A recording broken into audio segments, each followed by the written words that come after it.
1월 31일 조선 중앙동안 순서, 공교롭게도 조중동의 순서. 예. 참고로 제가 내일은 저 병원을 가봐야 돼가지고 하루 병가를 낼까 합니다. 그래서 내일은 쉬도록 하겠고요. 예. 이런 경우가 흔치 않은데 제가 아침마다 이제 글을 고를 때 뭐 글 자체를 놓고 보기도 하지만 이렇게 좀 뭐 그런 경우 있었잖아요. 같은 사안에 대해서 옛날에 그 이태원 특별법 거부권 문제 나왔을 때도 그랬고, 같은 사안에 대해서 정반대의 시각으로 보는 글이라든지 아니면 같은 주제를 다루는 글이라든지 이런 쪽에 이제 포인트를 맞춰가지고 시너지 효과를 위해서 글을 선정을 하는데, 참 오늘은 이런 경우가 흔치 않은데 공교롭게도 이게 요일별로 가는 게 아니거든요. 이 필진들이 보통 달에 한 번, 뭐 아니면 두 달에 한 번 이렇게 가는 것 같더라고요. 마음 들어가는 코너 세 개가 오늘 다 겹쳤어요. 재밌는. 이게 보면은 첫 번째 글 조서는 마음을 찾는 사람들이에요. 두 번째는 원영 스님의 마음 읽기죠. 자, 세 번째는 마음의 지도. 다 마음을 소재로 한, 다 이제 전문가들이죠. 첫 번째 글 정신과 전문의 분이고, 두 번째는 스님. 이분 상당히 좀 유명하신 분이더라고요. 이제 그 비구니 여승이신데 원영 스님 유명한 분이더라고요. 상당히 활동도 많이 하시고 있고, 우리가 흔히 하는 그 뭐 누구죠? 갑자기 생각이 안 나네.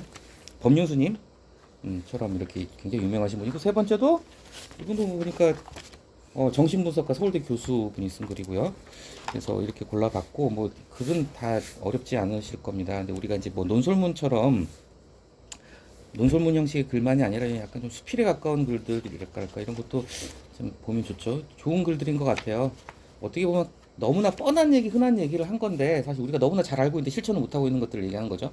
근데 이런 글도 읽어봄으로써 좀 자기 자신도 좀 돌아보는 계기가 됐으면 좋겠고요.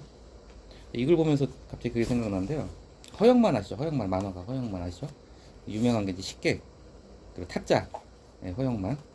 그래도 그 많은 만화가들 중에서 그래도 그 만화를 가장 예술의 경지에 가깝게 그린 분이라고 하는데, 제가 제목을 까먹었어요. 근데 허영만 만화인 건 기억을 해요. 근데 중학교 때인가 고등학교 때인가 이제 학교 앞에 만화방에서 만화책을 봤는데 허영만 만화책에 명대사가 나왔어요. 인생 명대사를 하나 잘 발견했어요. 제가 지금도 잊어버리지 않고 기억을 하는 게, 마음 하나 이기면 세상 다 이긴다.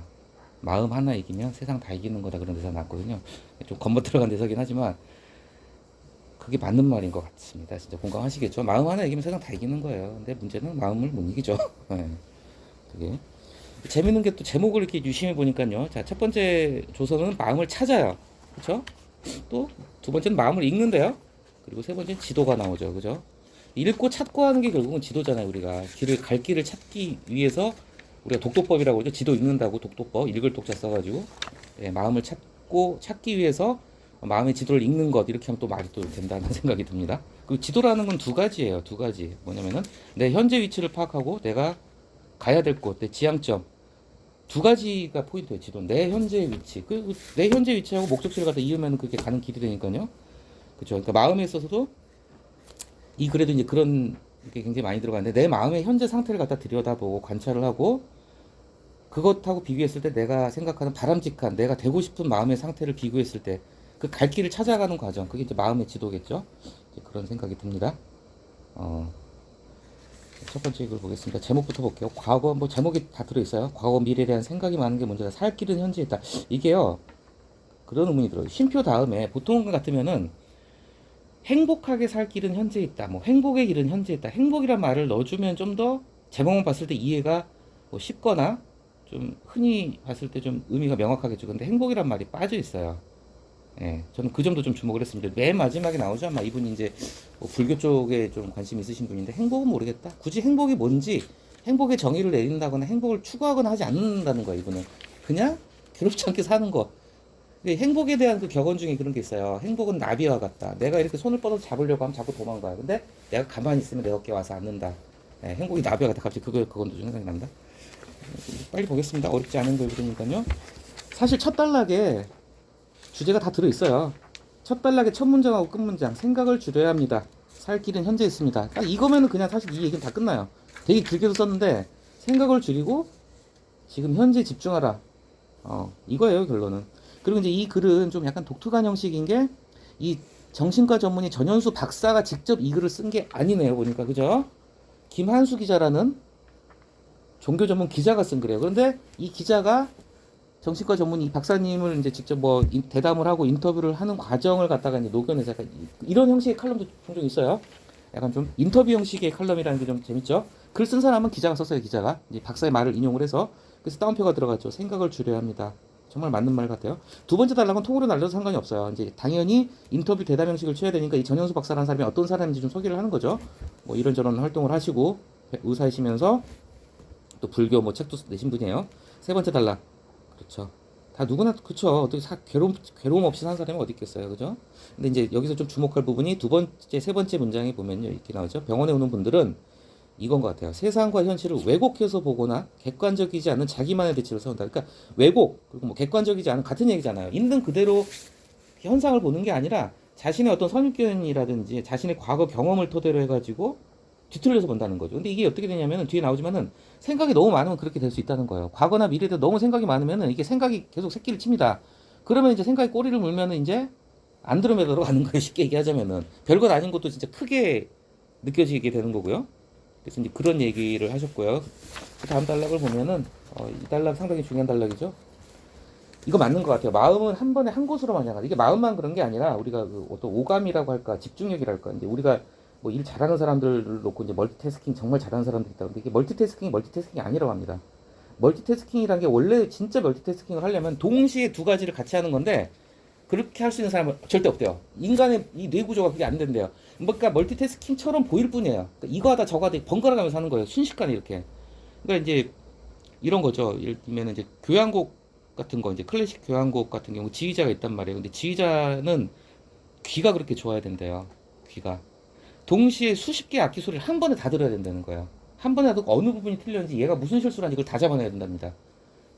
근데 이 지휘자들도 동시에 한 소리를 갖다 동시에 그 많은 악기 소리를 한 번에 다 들을 수 있을까요? 제가 음악을 좋아하고 이제 저는 이제 이제 주로 이제 락 계통 록 음악을 좋아하는데 밴드 음악을 들어도요 마찬가지예요. 어떤 뭐 교향곡을 듣거나 밴드 음악을 듣거나 동시에 베이스, 기타, 드럼 이걸 갖다 동시에 귀에 절대 안 이거 한번 진짜 유심히 해봤어요. 안 돼요. 안 돼. 절대 같은 순간은 그 악기 순간적으로 이렇게 왔다 갔다 할 수 있어요. 0.1초 동안은 베이스 기타 소리를 듣고 0.1초 동안은 드럼 소리를 듣고 이렇게 할 수 있겠죠. 그게 오가는 거지. 좀 쓸데없는 말이 필요한데 어쨌건 마음은 사람의 집중력이라는 건 결국 한 번에 한 곳밖에 할 수 없다는 거죠. 그 다음 문장이 참 좋습니다. 현재에 대한 불만족이 깔려 있다. 그렇죠? 이게 뒤집어 얘기하는 점은 뭐냐면은 현재에 대한 불만족. 거꾸로 얘기해서 현재에 대해서 만족하는 게 행복이잖아요. 내 현재 상태에 대해서 만족하는 게 행복이다. 행복은 감사하고 만족이라는 얘기 많이 들어보셨잖아요. 내 가진 것에 감사하고 지금의 상태에 만족하면 그게 행복이다. 그렇죠? 현재에 대한 불만족. 현재 만족하면은 행복이. 그러니까 사람들은 항상 불행해질 수밖에 없는 거죠.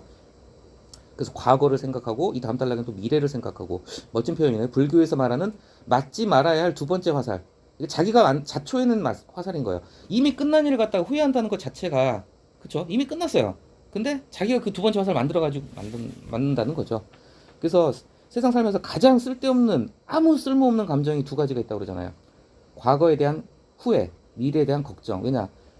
진짜 냉철하게 생각해 보면은 후회나 걱정해서 바뀌는 거 아무것도 없고요. 아무것도 없어요. 아무 쓸모없는 감정이에요. 근데 문제는 이 걱정하고 후회를 우리가 벗어나기가 어렵다는 거죠. 그러니까 이 글 세 편 읽으면서 그런 생각했어요. 말이야 쉽지. 이게 실천이 어렵죠. 그 다음 단락은 미래에 대한 얘기를 하고 있죠. 재밌는 에피소드예요. 저도 좀 이런 비슷한 경우 있어요. 누구 경조사가 있는데 결혼식이었어요. 저는. 이거 꼭 가야 되는 결혼식인데 가면은 진짜 꼴보기 싫은 인간을 볼 것 같아. 저 그리고 안 갔어요. 그거. 100% 마주칠 것 같아가지고 안 갔거든요. 근데 이런 경우 있죠. 근데 재밌는 거는 막상 갔는데 아무도 안 만났대요. 자, 그렇죠? 다시 이제 계속 비슷한 말 되풀이되고 있는데 그 사진 밑에 보면은 자, 생각을 줄여야 되는데 생각을 줄이면은 마음을 현재로 가져오면은 자연스럽게 그게 된다. 이게 뭐 이거 이제 너무 흔한 얘기예요. 사실 뻔한 얘기고 왜냐면은 무슨 감사와 만족, 현재에 대한 만족, 무슨 뭐 걱정하지 말고 후회하지 말고 현재 마음을 두라 이런 얘기는요 수만 명이 있어요. 수만 명. 이런 얘기를 소재로 쓴 수필이나 뭐 책 같은 것도 엄청 많고요. 뻔한 얘기지만 그것도 한번 우리가 다시 보자는 거죠. 마음을 현재로 가져온다. 근데 여기서 이제 좀 이 다음 단락 두 가지가 중요하다고 해서 제가 이걸 좀 주목을 했는데 정확하게 보고 멈추는 것. 이게 뭐냐면 마음을 현재로 가져왔을 때 비로소 가능한 거예요. 멈출 수가 있고 정확하게 보는 거. 상당히 좋은 말인 것 같습니다. 멈춘다는 거. 그렇죠? 생각을 멈춘다는 거. 그런 의미고요. 그 다음 단락에 이제 다이어리 지나고 나서 나오죠.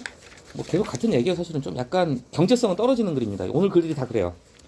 과거를 후회하지 말고 미래를 걱정하지 않을까. 아까 말씀드렸잖아요. 후회하고 걱정이 가장 소모적이고 쓸모없는 감정이다. 그랬을 때 비로소 현재에 집중할 수 있고 현재에 집중하면 뭐가 된다고 그랬죠? 그렇죠. 행복이 온다는 거죠. 그렇죠. 틱 나탄 이름 많이 들어보셨을 거예요. 저도 새삼스럽게 오늘 좀 찾아봤는데 이분이 재작년에 돌아가셨어요.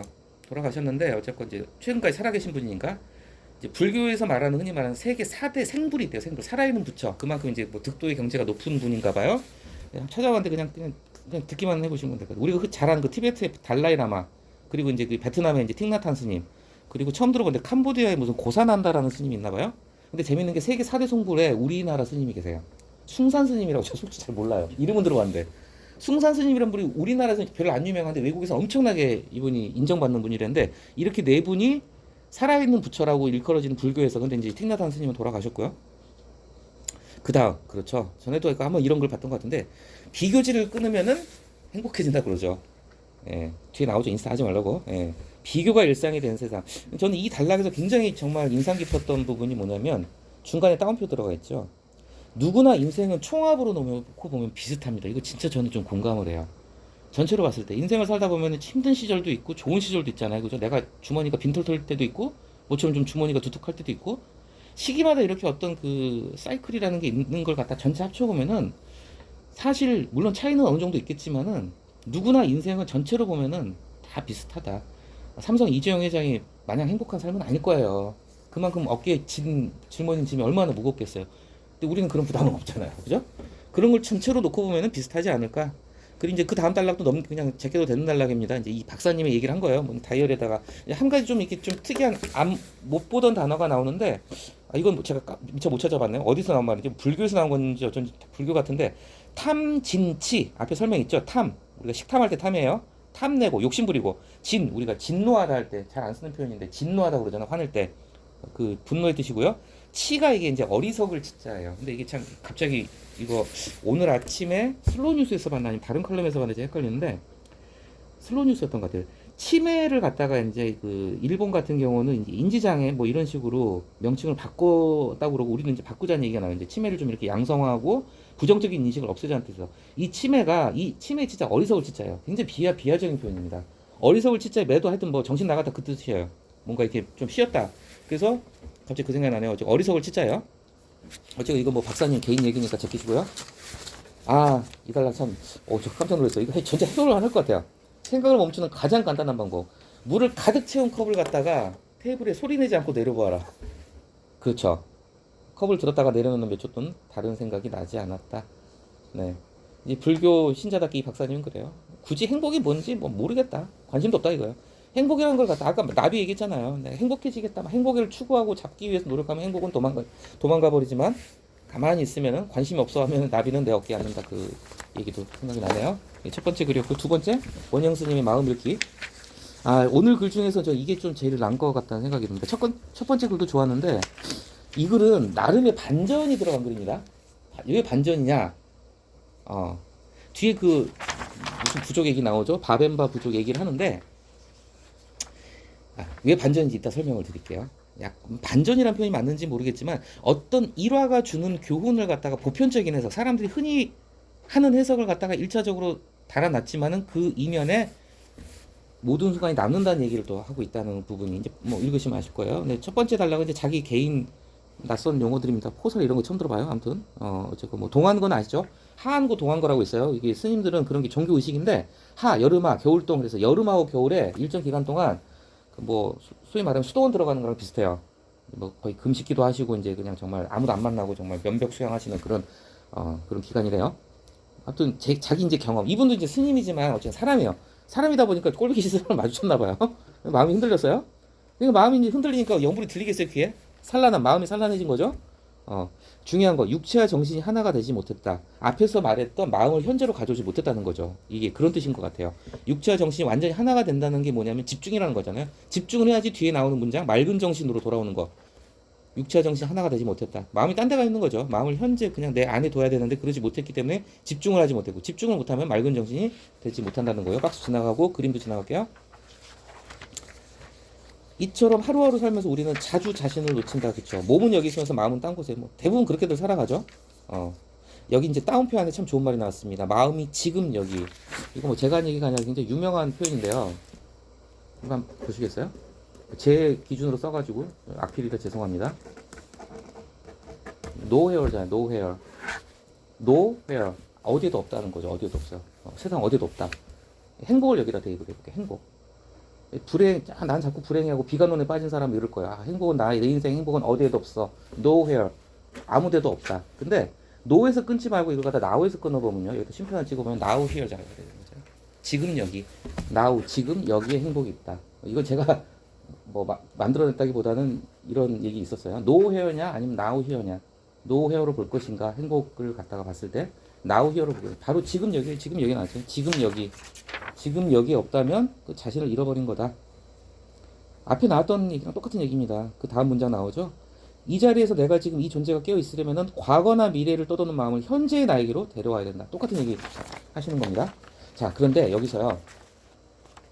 저는 이거를 쭉쭉쭉쭉 보다가 요 다음 단락 그렇다고 해서 과거를 떠올리는 것이 나쁜 것은 아니다.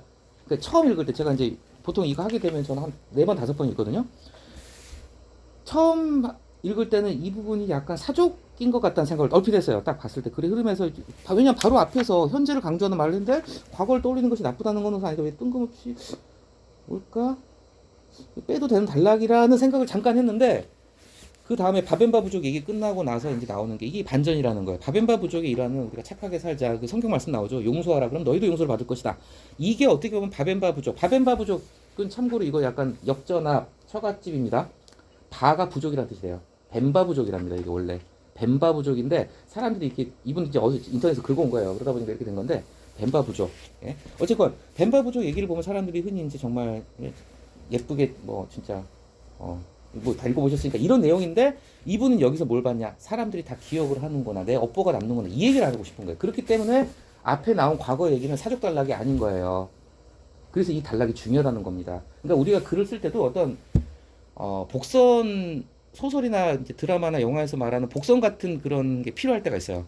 심어두는 거. 내가 조금 있다가 당장은 아니야. 근데 내가 조금 있다 이 얘기 할 거야라는 거 갖다 미리 깔아두는 거. 이런 글이 참 좋은 글이라는 거죠. 과거 얘기를 살짝 하는 거야. 자, 물론 현재가 중요해 하지만 과거를 갖다 반성할 필요는 있어. 이 얘기를 하는 거잖아요. 과거의 경험으로부터 반성을 통해서 뭔가 어떤 새로운 깨달음을 얻고 훨씬 더 성장하고 실제 그런 경우가 많으니까요. 그래서 이 단락은 사족 단락도 없어도 되는 단락이 아닌 중요한 단락이라는 거예요. 그리고 나서 이제 바벤바 부족이 쭉 풉니다. 다 이제 읽어보셨을 텐가요? 저도 솔직히 이 얘기는 처음 들어봐요. 근데 이거 제가 좀 찾아봤어요. 약간 동심파기라면 그렇고 예쁜만 파기일 수도 있는데 이게 약간 좀 과장된 만들어진 얘기라는 게 정설입니다. 사실은. 예. 어떤 그 미담을 갖다가 누가 이제 만들어낸 그런 것 같아요. 예, 아무튼 참 이런 것도 전 좋은 것 같다고 생각해요. 이제 정말 어떤 종교에 있어서 진짜 종교는 그러잖아요. 그러니까 상대 종교에 대한 관용이나 인정이 있어야 그게 이제 종교라는 말을 많이 하잖아요. 스님이신데 성경 말씀을 또 이렇게 인용을 하셨습니다. 이런 것도 하나의 또 보면은 좋은 설레인 것 같아요. 자, 이 다음에 이제 나오죠. 이 스토리 포인트, 보통 사람들이 받아들이는 포인트는 마을 사람들의 아름다운 태도, 그죠? 칭찬은 고래도 춤추게 한다고 이런 식으로 그 사람을 갖다가 비난하고 벌하는 게 아니라 거꾸로 너의 장점을 얘기해주고 그래서 결국 눈물을 뽑아내고 스스로 반성을 하게 만든다는 거. 이 태도가 어떻게 보면 글의 포인트인데 이 글을 통해서 이분은 다른 면을 읽으신 거예요. 사람들이 내 얘기를 해. 물론 좋은 얘기긴 한데 이 자리는 좋은 얘기만 하는 자리니까 좋은 얘기만 하지. 사람들이 좋은 것만 기억할 거예요. 나쁜 거 더 기억해요. 그러니까 뭐냐면은 그쵸, 제목이 나왔죠. 모든 날 모든 순간이 남는다. 이제 뒤에 이제 인과응보 불교에서 말하는 업보 얘기가 나오는데 모든 것이 다 남는다. 이제 여기서 약간 어떻게 보면 좀 이렇게 좀 섬찟한 기분이 들었어요, 진짜로. 그쵸. 자기가 자기를 기억하는 것하고 다른 사람이 자기를 기억하는 게 완전히 달라요, 그죠? 그리고 내가 모르는 내 모습을 또 다른 사람이 다 기억을 할 수도 있고요.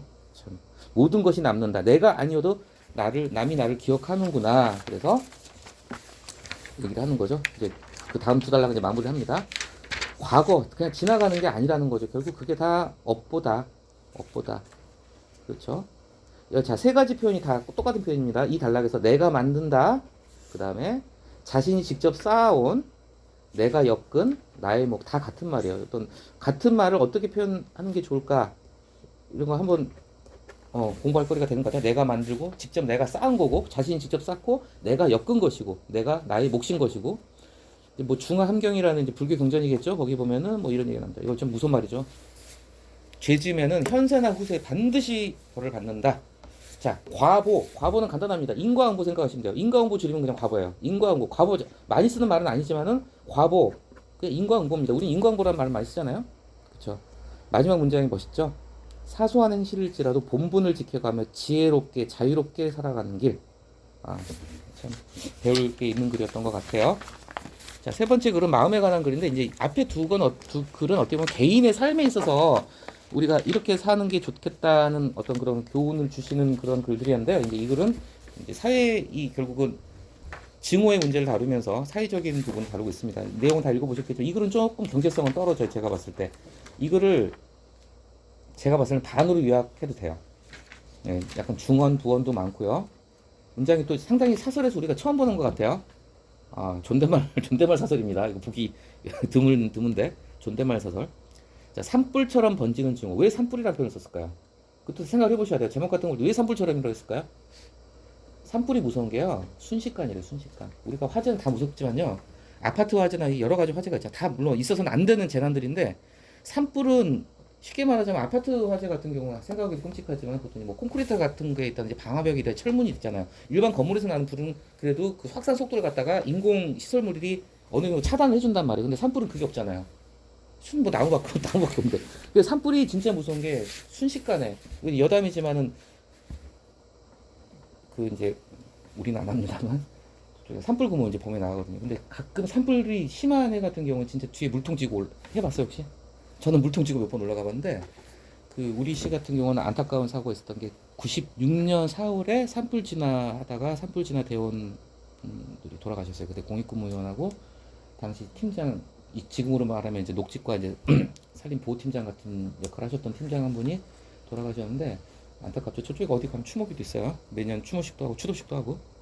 근데 그때 당시에도 이분들이 돌아가신 이유 중에 하나가 뭐냐면 순식간에 덮쳐가지고 피하지를 못하고 예. 산불이 무서운 게 그래요. 제가 그래서 95년도에 2015년도에 그때 산불이 진짜 많이 일어났어요. 우리 시가 진짜 많이 뭐 뉴스에 난 것만 한 5-6개 났어요. 그래서 제가 등에 물통 쥐고 산에 올라간 것만 한 3번 4번인데 그때 제 이제 뭐랄까 사수 역할을 했던 선배가 있어요. 누군지 얘기할게요. 지금 인사팀장이에요. 지금 인사팀장인데 그 형이 저거 그러는 거예요. 절대로 이게 먼저 앞서서 걸어가지 마라. 뒤에 있어라. 이 형은 좀 아시는 거지. 산불이 무섭다는 거를. 그러니까 잔불 같은 것도 이게 별것 아닌 것 같은 잔불이 갑자기 확 일어나가 덮쳐버리면 그냥 손도 못 쓴다는 거예요.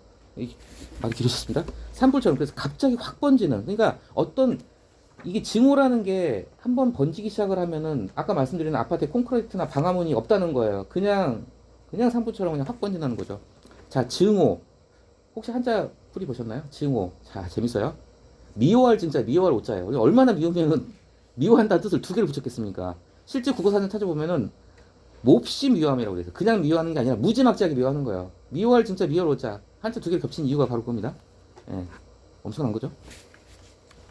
이거는 뭐 빨리빨리 보겠습니다. 자, 증오라는 감정에 휘발성이 있습니다. 우리가 이제 휘발유 아시잖아요, 휘발유. 이 휘발성이라는 거는 제가 이건 이 글에는 그런 내용이 안 나오는 것 같은데 전 2가지로 생각을 해봤습니다. 일단 우리가 휘발유 그러면 불 잘 붙잖아요, 그렇죠? 기름 제일 잘 붙는 게 휘발유잖아요. 불에 잘 탄다는 것도 특징이 있지만 휘발의 휘발자는요 날아간다는 거예요. 그냥 휙 날아가 버린다. 그러니까 증오라는 감정에 휘발성이 있다는 건 이 글에는 안 나와 있지만 전 그렇게 생각해봤어요. 불에 잘 타고 또 번지기 쉬운 것도 있겠지만 날아가 버린다는 게 뭐냐면 우리가 참을인자 셋이면 살인도 피하고 화가 났을 때는 가만히 열을 세라고 그러잖아요. 그러니까 증오라는 감정도 분노나 증오라는 감정도 금방 날아가 버릴 수 있는 감정이다라는 생각을 좀 해봐요. 그 순간에 차분하게 잠깐 좀 마음을 다독이면은 뭐 증오는 분노랑 같이 다니잖아요. 증오나 분노나 이런 게 천천히 가라앉을 수 있다. 이제 그런 것도 갑자기 그냥 혼자 생각해봤습니다. 그렇죠. 근데 뒤에 나오죠. 이 이유가 뭔가 성찰을 하게 되면 좀 이렇게 캄다운이 되겠죠. 그래서 증오에 대해서 이제 개괄적인 얘기를 하기 시작하고 이제 이 글은 마음의 지도라고 돼 있지만 이제 다 보셨겠지만 이 증오가 사회적으로 얼마나 큰 문제를 일으키는지 주제는 그거예요. 사회 전체에 퍼져 있는 어떤 증오의 물론 수치화하기는 어렵겠지만 증오의 정도를 갖다가 낮춰야 된다는 얘기를 하고 있고 그 주된 주범이 정치라는 얘기를 하고 있는 거예요. 정치가 그런 역할을 하고 있다. 그래서 뭐 글 자체는 조금 비경제적인 글입니다. 제가 봤을 땐 이거 좀 건방질지 모르지만 저보고 줄이라고 하면 이거 반으로 줄일 수 있을 것 같아요. 네, 그래서 뭐 그 집단적인 노력이 필요한데 표현이 중간중간 좋은 게 좀 있으니까 그것만 좀 보겠습니다. 집단적 노력이라는 거. 그리고 그 다음 단락 연구에 의하면 사회적 갈등을 기반으로 증오를 이건대로 정치권의 갈등과 끝없는 다툼이 큰 역할을 한다. 그렇죠. TV만 켜면은 싸우는 게 나오니까요. 그죠? 무의식적인 학습 효과가 생기는 거예요. 싸움이라는 걸 갖다가 다툼이나 어떤 갈등을 당연한 걸로 그냥 저래도 되나 보다 하는 학습 효과를 주는 것 같다는 생각도 들어요. 그렇죠? 사회 전반의 증오 지수도 급속하게 상승한다. 자, 배설이란 말. 우리가 배설하는 게 뭐죠? 화장실이 화장실. 그러니까 뭐냐면 좋은 걸 갖다가 표출하는 건 배설이라는 표현 절대 안 씁니다. 배설이란 말 그대로 나쁜 걸 갖다 배설한다고 하죠. 자, 재밌는 표현이 나왔습니다. 맨 마지막 문장. 자, 쌓이는 지하 공장 아래에서는 상대를 해칠 공격용 무기를 증오라는 연료와 책략이라는 회로기판을 조합해서 이게 뭘까? 미사일이에요, 미사일. 공격용 무기 그러면 이제 미사일이란 말이죠, 미사일. 대표적인 게요. 미사일 같은 경우는 크게 봐서 두 가지입니다. 하나는 미사일에 이제 연료하고 탄두를 실어야 되겠죠? 그 다음에 뭘까요? 회로기판이 필요하죠. 그 복잡한 무슨 전자적 시스템 같은 게 필요하죠. 목표를 향해서 정확히 날아가려면. 그래서 연료와 회로기판, 이거 좀 참신한 표현인 것 같아서 딱 봤고요. 그 다음 단락도 마찬가지고 내용은 뻔하니까 자, 이거 미세먼지에다 비유를 했어요. 이건 좀 괜찮은 것 같아요. 자, 증오심을 미세먼지에 비유를 해서 중간에 나오죠. 우리 마음에 슬금슬금 배어들기 전에 미세먼지처럼 슬금슬금 배어든다는 표현도 좋고요. 자, 저감 조치하고 마스크가 나왔어요. 그렇죠? 마스크는 내가 이 순간 그냥 미세먼지를 갖다가 안 먹겠다는 그냥 임시방편이에요. 말 그대로 뒤에 나오는 임시방책. 개개인의 마스크 착용 임시방책이다. 궁극적으로 미세먼지 해결하려면 미세먼지 저감 조치를 해야 된다는 거죠. 그렇죠? 탄소 배출을 줄이고 뭐 공장 가동을 줄이고 이런 거. 재밌는 표현 또 나왔죠? 끝부분에 나와 생각이 다르면 남을 해칠 수도 있다고 생각하고 행동으로 옮기는 동물 인간이 유일하. 이거 맞죠? 왜냐? 생각은 인간만 하니까 그죠? 뭐 뻔한 얘기인데 어쨌건 그 다음 달라 좋은 표현입니다. 한번 좀 이렇게 곱씹어 볼 만한 표현인 것 같아요. 중간에 두 번째 줄에 합리적 이성, 자 반대말이 뭐죠? 본능적 공격성. 합리적 이성과 본능적 공격성의 경계에 뚫린 구멍 이렇게 보시면 될 것 같아요. 사람은 합리적인 이성하고 본능적 공격성의 경계에 항상 서 있어요. 그래서 되도록 합리적인 이성을 써야 될 텐데 이 경계에 자꾸 구멍이 나는 거예요. 경계선에 구멍이 뚱뚱 뚫리기 시작하고 이것에 익숙해지고 무감각해지기 시작하면은 구멍이 계속 생기겠죠. 그럼 어떻게 되죠? 구멍이 반복되면 찢어져 버린다는 거죠. 그 경계가. 그러면은 합리적 이성하고 본능적 공격성의 문제가 이제 무너진다는 그런 뜻. 좀 좋은 참신한 표현입니다. 그 다음도 참신한 표현이에요. 시한폭탄을 끼고 잠에 빠진 세상. 이런 표현이 뭐 어디서 따오신 건지 독창적인 표현인지 모르겠지만은 참 굉장히 참신한 표현입니다. 자, 그 다음 단락은 좀 우리가 이제 좀 눈여겨봐야 될 것 같습니다. 이것도 증오라는 게 그 원인이 뭔가, 증오의 원인이 뭔가, 편가르기라는 거죠. 편가르기. 그러니까 상대를 인정하지 않고 상대와 내가 다를 수 있다는 거, 다름에 대한 인정이 없을 때 편가르기가 나오는 거고, 그렇게 되는 편가르기는 상대가 적이 돼버리는 거예요. 쟤를 없애야지 내가 산다는 그런 논리가 된다는 거죠. 상대를 도저히 공존할 수 없다는 체계로 들어가는 거예요. 그래서 이제 증오의 뿌리가 편가르기다, 적개심이다. 이제 이런 얘기를 하는 거죠. 그다음에 차별적이 중간에 사소하게 보이는 차별적 이게 어떤 성차별이나 남녀 간의 어떤 혐오라든지 아니면 인종차별이라든지 그런 차별에서 결국은 증오가 자라는 거죠. 많이 쓰는 표현입니다. 뭐뭐가 자라는 토양이 됩니다. 굉장히 뭐 이거는 너무나 흔한 표현이죠. 뭐뭐가 자라는 토양이 된다. 자, 그래서 이 글도 기승전 선거로 갑니다. 드디어 이제 선거의 계절이 오고 있습니다.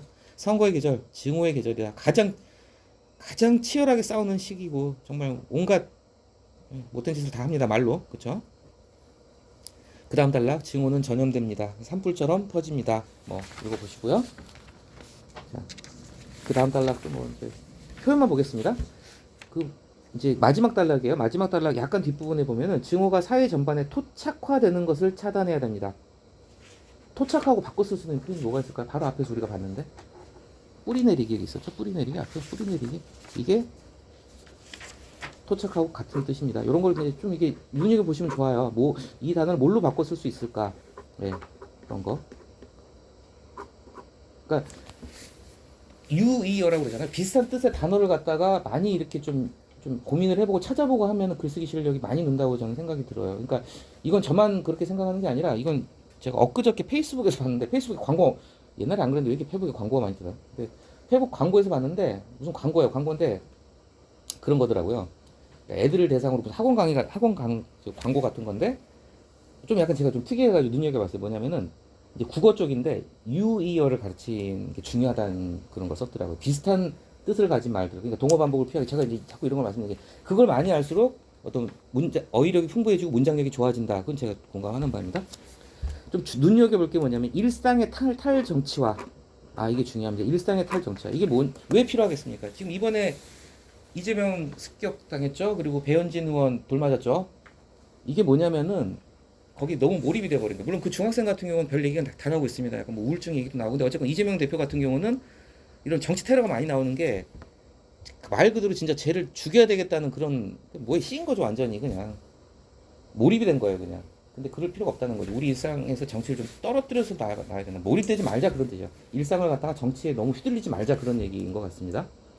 그리고 마지막에 좋은 표현 나왔습니다. 이것도 좀 참신한 표현들이에요. 그쵸. 통합의 유동성을 접착제처럼 붙여 마비시킨다. 전 그래서 처음에 언뜻 마지막 슉 볼 때 다시 읽었어요. 접착제로 붙인다고. 그러니까 접착제처럼 붙인다는 의미는 우리가 뭔가 좀 고정시키고 뭐 이렇게 좀 긴밀하게 만들고 이런 의미로 생각을 했는데, 그게 뭐냐? 몸이 접착제에 붙어버리면은 못 움직이잖아요. 마비된다. 그래서 마비라는 걸 쓰기 위해서 또 접착제라는 걸 가져다. 아주 참 희한한 참신한 표현이라는 생각이 들었습니다. 여기까지 볼게요.